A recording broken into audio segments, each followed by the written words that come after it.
Introduction to Test-Driven Development, or TDD. I'm Brendan Boddy, and I'm a passionate programmer. You can find more about me at www.brennanboddy.com or on Twitter at DormioES. So let's get started. Let's have an introduction to TD. So test-driven development, or as it's commonly known, TDD, is a type of software development methodology which was introduced by Kent Beck of extreme programming fame. It wasn't explicitly introduced with extreme programming as TDD, but it was a part of extreme programming, and it's, as of recent, it's really grown into its own, methodology. Those of you who aren't familiar with extreme programming, it's also responsible for things like pair programming, where you have two programmers working at the same time, and usually they produce a high level of code quality. So a quote from Kent. So TDD doesn't drive good design. TDD gives you immediate feedback about what's likely to be bad design. And I have to say this is quite true. So as you're writing your test cases, you're really thinking about the design of your code. So let's go into more detail. So TDD is about writing failing test cases before you write the code.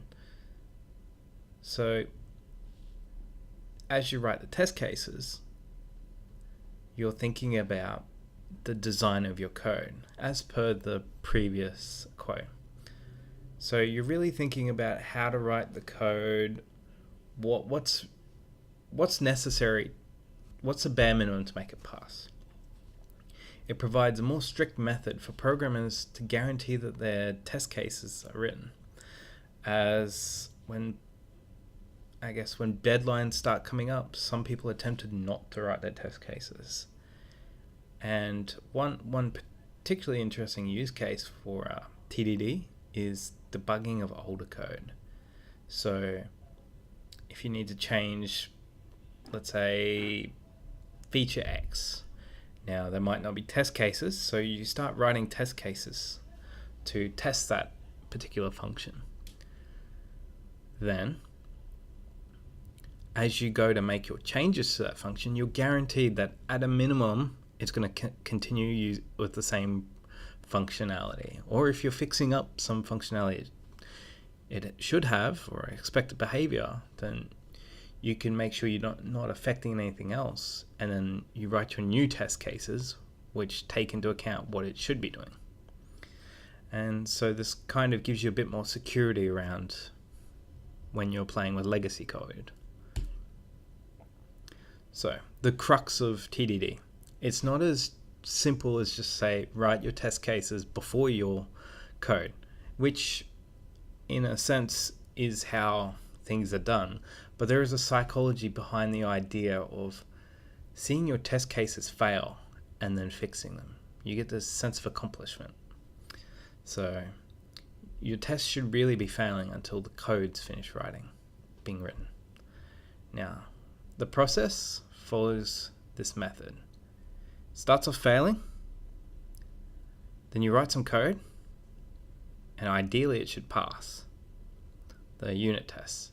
Then you refactor if need be, then you repeat on a different piece of code or a different way of making it fail.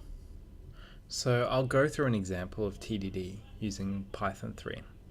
So what we'll be doing is creating a program to calculate addition operations for a string of numbers. So for example, 1 plus 1 will then return the integer 2. So note, we'll just be going through correct inputs. We won't be doing error handling, but TDD can most certainly handle that. So if you're interested to see the source, you can find it here in the GitHub gist that I created. But otherwise, let's get started. So as you can see here, we've got our function, calculate addition string, takes an expression and it returns a blank string at the moment. This part here just kicks off the unit tests, which are here. So we've only got one unit test. It's to test that only a 0. So it takes the argument of just a string of 0 and a return 0. So in true TDD style, let's test if this works. Okay, so we've got an error. I'm returning an empty string but expect 0. So what's the simplest way that we can make this test pass? Well, just to return 0. So there we go. Now let's... Yep, now our test cases have passed. Okay, so remembering our process. So we've got a failing test case. We wrote some code, now it passes. We refactor it. So looking here, there's not much to refactor, but maybe we could make that 0 a static variable or something like that. But for the moment, we'll just keep on going. So the next step is repeat. So let's write a new test case. Okay, so what we might be interested in now is what happens when we go 0 plus 0. Oops, sorry, 0 plus 0. Okay, test 0 plus 0. Okay, now let's run that. Oh, that passes. Okay, so we're lucky there. Now, it may seem silly to be going through this process, but there is a rationale behind it. So now, our next test case is just going to be the number 1. So test only 1. So we expect 1 here and a 0, 1 there. Okay, so let's just quickly make this a bit more tidy. Okay, now let's run this, see what happens. Okay, we've got a failure. So it returns 0 instead of 1. Okay, obviously we can't just change 0 to 1, otherwise our first 2 tests are going to fail. So, so what we do is let's just return the expression. It's the first element, so I had 0. Okay, let's see what happens. Okay, that passes. Awesome. Okay, so let's do 1 plus 1 now. It's the next logical step. So we'll copy this one. So 1 plus 1. And that should equal 2. Okay, let's run test cases, and we get a failure. So it's returning 1, but we expect 2. Okay. So the simplest way we can make this to make this pass, sorry, is we want to get the length of expression, right? So if it is above or equal to 3, then we just want to grab the first character. But we'll quickly just do this one. So otherwise we'll return 0. Okay, awesome. So if length is greater than 3, so then we go return int expression 0 plus int expression 2. Okay. Now let's run and see what happens. Oops. Whoa. Oh, that was an error on my part. Oops. So it's going to be above that. Okay, so all our tests passed. Great. It's perfect. Okay, now let's up the magnitude. Let's make it 10 plus 10. 10 plus, 10.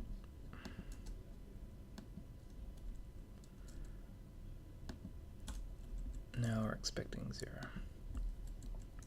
Okay. So, what we want to do now is make this an elif. Go if length of expression is greater than or equal to 5, then we want to go expression dot split. Okay, so we're getting a bit smart here. We're gonna split because we don't know, it might be 100. So we want to take that into account as well, because as we can see here, we're starting to get into a pattern where we're just going to add more and more zeros and it's going to keep on failing. So what we want to do is split. So our expression, so numbers is equal to that. So now for number in numbers, might want to go total equals 0. Okay, so total plus equal int number. Okay, and then we want to return number total. Okay, let's see if this makes our test case pass. Awesome, it passes. Now for good measure, we'll test 100 plus 100, but first, remembering our process. So we've got failing tests, we write code. We've got passing tests, now we should refactor. So previously it didn't make sense to refactor, but now look at this mess. It's very complicated. So let's start looking at our code. So this part, it's quite reusable. So when it's above 5, we're going to split by plus signs and then just add all the elements up. Now, if we go back down here, the length of expression is above 3. Okay, we've still got two numbers that are being added, and they could probably be refactored into this. Now, okay, that works. And else, okay, we can also refactor that because it's going to create an array of numbers, but it's not splitting by anything, so it's just going to put the whole thing in there.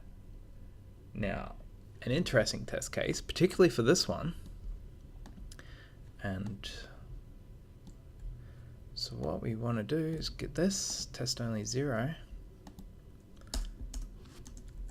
and go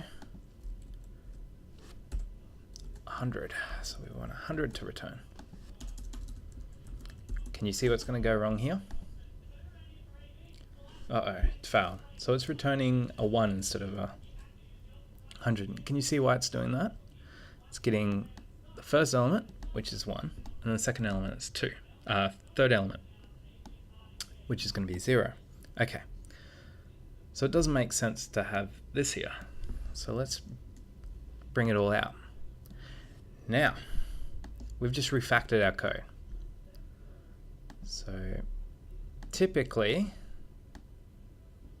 it's a bit of a scary time when you're refactoring, but as we've gone through and written all our test cases, if our refactoring goes awry, we're still guaranteed that it had the same functionality as before. So let's run this and see if we can guarantee that. Awesome. So we refactored it to 3 lines. Okay then. Now, let's do some more tests. So what happens when we add 100 and 100?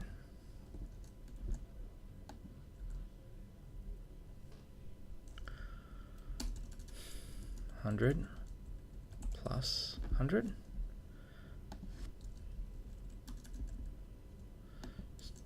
$200. Okay, let's see what happens. Okay, that passes. Awesome. Okay, now another interesting case that we might want to test is we want to test negatives. So negative 100 plus negative 100. So what's going to happen? We'll soon see. Run our tests and they pass. So this is an ideal situation for us. So all our tests are passing. Awesome. So that's about all we can go through. So although some of my decisions on how I coded this may seem a bit unintuitive, in examples that are non-trivial, they make a lot of sense. So you're really nailing down the base cases and then building upon them. And by creating the simplest way of answering this, you're starting off basically, and you could see how I built up to get this generic case. So going from here, hopefully that provided a good understanding of how to apply TDD to your regular workflow. So what is TDD not? Okay, so TDD not is not a magic bullet for code quality. It's not going to automatically fix your code, and it's also not a tool which is going to write your code or test cases for you. And it's definitely not a replacement for system integration, acceptance testing. So you still need to do that. It just gives you a bit more guarantee around your unit tests and ensures that quality is a bit better. Going back to TDD is not a silver bullet. It's also not necessarily suitable for smaller projects, particularly if clients or management isn't behind you writing test cases, for example. Or it sounds a bit weird, but in the case that maybe a client thinks, why should I pay for tests for you to write test codes? I should be paying for you to write good code, etc., etc. Now, this antiquated mindset is still out there, so it's something to be mindful of. But ideally, TDD should save you a bit of time. So another quote. I couldn't find the source of this quote, but I think it's a good one. The bitterness of poor quality remains long after the sweetness of meeting the schedule has been forgotten. So that essentially means that no matter if you meet your deadline, but if you can't keep quality up, for example, going back to the project management methodology, where you have your three components of every project: your costs, your time, and features.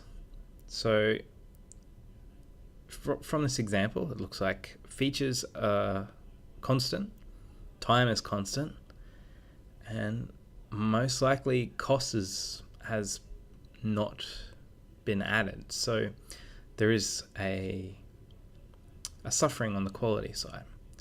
And yes, the project met its time, its schedule. However, quality suffered, and thus in a year's time, everyone's forgotten that it was delivered on time, but everyone knows that it's not very functional. So some of the advantages of TDD. So TDD provides a confidence on code that is written. It does what it's supposed to.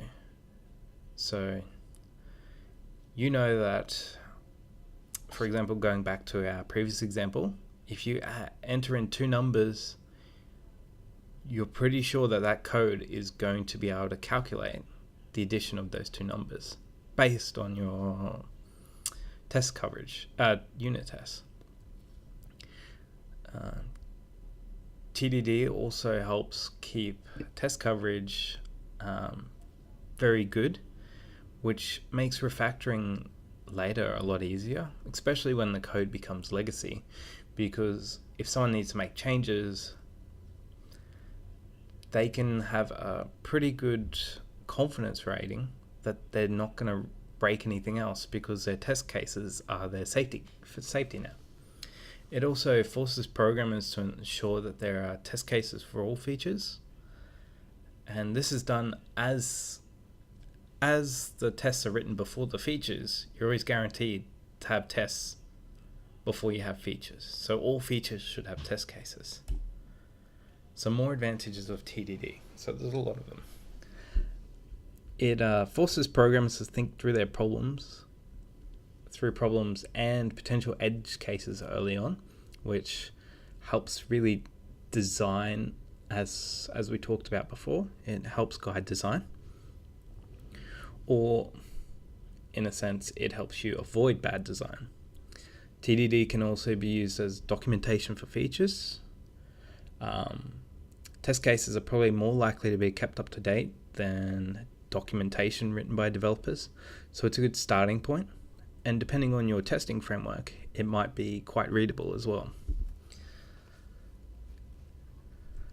TDD provides security against code changes. As I mentioned before, if we need to make changes to the code, we have a fairly good confidence rating that it's not going to break anything else. And if it does, we'll know where it breaks it.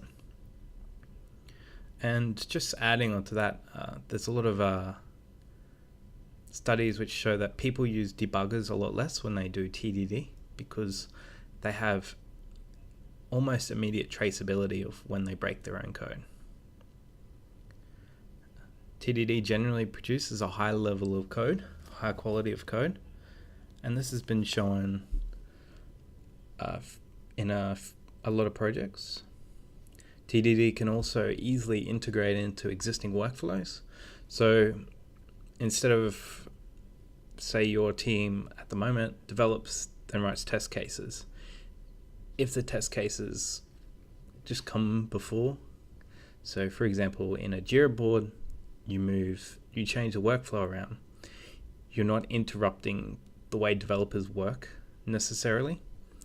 And in the case that developer 1 starts it, writes all the test cases full zil, developer 2 comes in, they've got a really, really good starting point. So they know they just need to code because developer 1's done all the design work already. So just summing up the advantages, this is a quote by James Grenning. The best TDD can do is assure that code does what the programmer thinks it should. And that's pretty good, by the way. So this really goes back to, because you have all these test cases there, that you're pretty sure that your code does what your test cases says it does. And that's a pretty good position to be in. So in conclusion, TDD is about writing failing test cases before you write the code. It enforces more strictness in unit test coverage, and it allows you to integrate easily into your existing development workflows. Although it's not a silver bullet, but it can vastly improve development quality. So, another quote.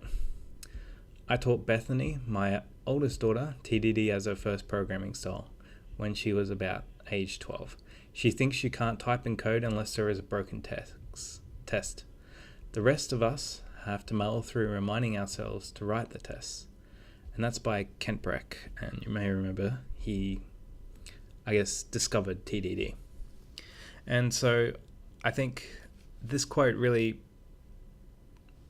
points out that TDD is more of a mindset than a methodology. It's that you want to make sure things are broken and then you fix it. Then you create. So thank you for watching. If you have any more questions or comments, please leave them in the YouTube comment area. But otherwise, keep tuned for more.